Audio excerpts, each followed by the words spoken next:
কি রান্না করব চলুন দেখে নিই কি রান্না করছি আজকে। 3 কাটা মাছ, এটা দিয়ে পটলটা দিয়ে করব একটু ঝোল পাতলা করে, আর করলাটা একটু পেঁয়াজ দেবো আর আলু দিয়ে ভাজা করব। তো রান্না করি, শুরু করি। এখন মাছটা ভেজে নিব। এখন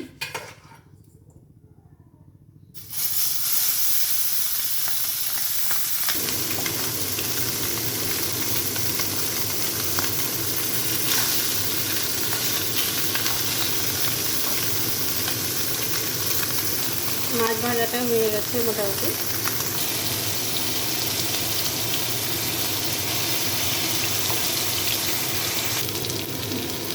জিরা, লঙ্কা, হলুদ, লবণ সব দিয়ে মশলাটাকে ভেজে নেব।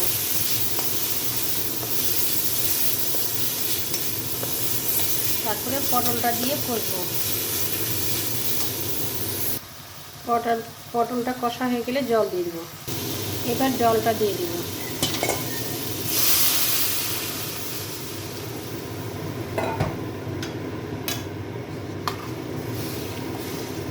মাছ যখন পটলটা ফুটে উঠবে মাছটা দিয়ে দেবো।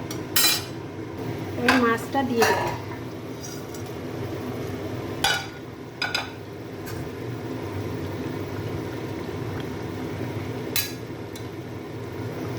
রাইস কুকারে ভাতটা করব।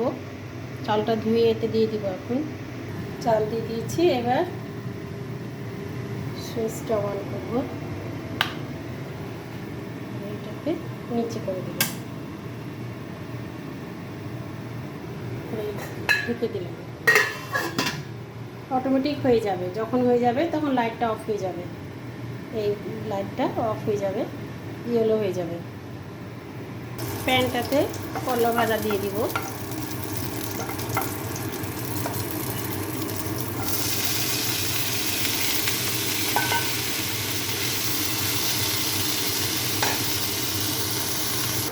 মাছটা হয়ে গেছে, এবার ঢেলে নেব। কমপ্লিট পটল মাছের ঝোল। করলাটা এই ওভেনে আছে, হয়ে আসলো। এটা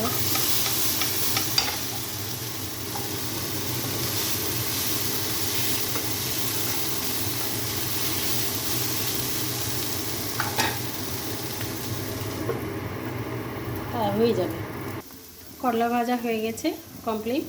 ভাতটাও ফুটে গেছে, এটাও হয়ে যাবে অটোমেটিক। Thank you.